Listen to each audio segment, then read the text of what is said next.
Hey everybody, I am Dana Elise, and I am here to give you a little tip pointer video for the wood photo transfer that you might have seen in the past couple of days. There was a video that came up online and a lot of people have thought, hey, that'd be really cool to try. And I've seen a lot of questions on answer or on message boards and whatnot about people trying to do it, and they're having a little bit of trouble with figuring out if they should be using inkjet or laser. So I would like to point out here in this video the difference between using an inkjet print and a laser print. And most of the sites haven't really specified which you should be using unless people ask which you should be using. The specific type that you should be getting is the laser print. It will come out better, and I will show you that in just one moment. It'll come out sharper, clearer, all that. If you don't have a laser printer, you can go to Staples, Kinko's, anywhere like that, and they're about, I think, 15 to 20 cents a copy, and you can get it on any size that you want. I had, for my last project, I did 6x9s, and I also, all right, first let me start out with, here is the copy with the laser print. So you can see it's very crisp, clear, you can see all the detail in it, it's awesome. Those are my two nieces, it's a photo that I took of them. So this is the laser print copy. And then I also did it because a lot of people are like, well, I did it with the inkjet and it worked fine, and other people said I did it with the inkjet and it didn't work. Some people said that they did it with laser and it didn't work, so I did it with both. So here is the inkjet copy right here. So as you can see, the inkjet, it's a little bit faded. I mean, you can still see it kind of, but it's not as crisp. Here it is alongside the laser print, so the inkjet and the laser print. And they are both black and white copies. Both these photos were black and white. You do have to mirror the image so that it comes out correctly. Otherwise, it'll come out backwards. So again, inkjet, laser print. The inkjet kind of seems like all it did was take the wood and stain it with the ink. And some people were saying that their images weren't coming on clear, so I do want to just go over that you do need the gloss gel, the gel medium. I got the gloss heavy gel. It doesn't really seem to make much of a difference if you get gloss heavy or gloss medium, but they do both need to be gel mediums. And I got the Liquitex version. So if you can see that, you might not be able to see that, it might be too fuzzy. But it is the Liquitex Professional Gloss Heavy Gel Medium, and I'll put a link to that in the bottom. You can get it online at Walmart, Target, Michael's, all those places. I actually went and got it in store at Hobby Lobby, and Hobby Lobby has just about everything in store, so they did have this in store. So that was a plus. Then you're going to finish your masterpiece with the Mod Podge Matte. And that'll just make everything really crisp and glossy. That's the Mod Podge Matte right there. And it'll look wonderful and beautiful. And I also wanted to point out, because a couple of people were asking if you had to do it in black and white or if you could do it in color. So here's my black and white copy, black and white, and here is my laser color copy. So you can really do it in either. They will both come out both very crisp, very clean. The color comes out great. You get all the detail.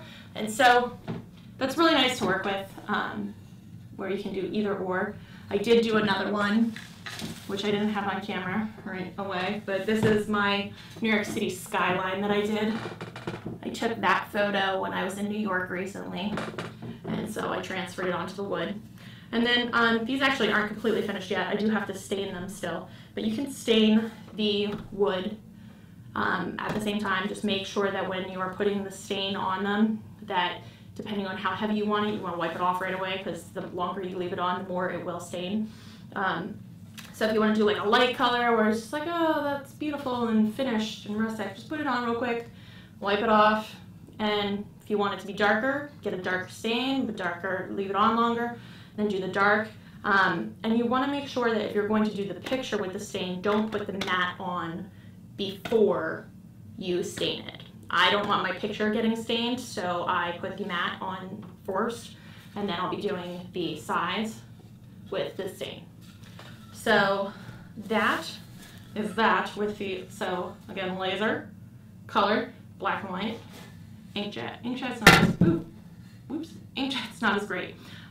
It does kind of just look like a watercolor type thing. So I would definitely recommend, if you want it to come out crisp, clean, clear, all that, use LaserJet, go to Staples, Kinko's, whatever.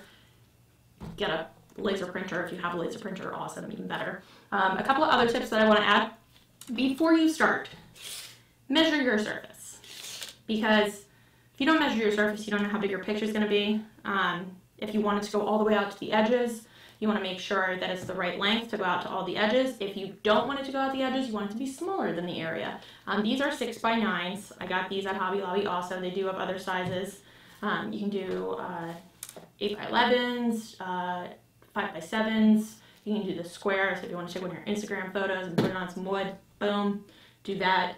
Anyway, just make sure that you measure it before you print out your copies, because you don't want to go and spend money to get your copies printed and then come back and put them on your board and they're too small or too big and you cut off some of the image, or it just looks really tiny on your board. So make sure you measure everything beforehand. Another thing that I like to do, and you don't have to do this, I just like to do it because it makes it more crisp, it picks up more of the image and less of it goes when you're cleaning the paper off. I like to sand my wood before I put the image on it. So I just quickly sand it down, make sure it's all soft and everything, get the wood nice and smooth, and then I put the image down and it makes for a really smooth and lovely picture. And you also can leave it as is if you want it to be more rough and have more texture in the picture. That's fine too, depending on what type of wood you get. These were actually pretty smooth to begin with. I only had to do light sanding. You can do any type of wood really. If you want to go out and cut down a tree and put it on a tree, I don't know why you would want to do that, but you know, if you do, you can do that. But anyway, and yeah, so I picked up some paintbrushes, have my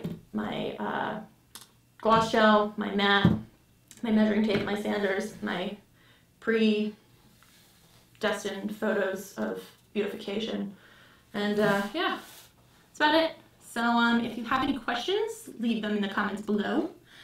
If you liked this video and think that these were good tips, give me a thumbs up and subscribe to my channel. I do put out funny videos, I put out entertaining videos, I put out tutorials, I put out yeah, I put out music, I do cover songs sometimes, and yeah, other stuff. It's super fun time. I just like to create stuff.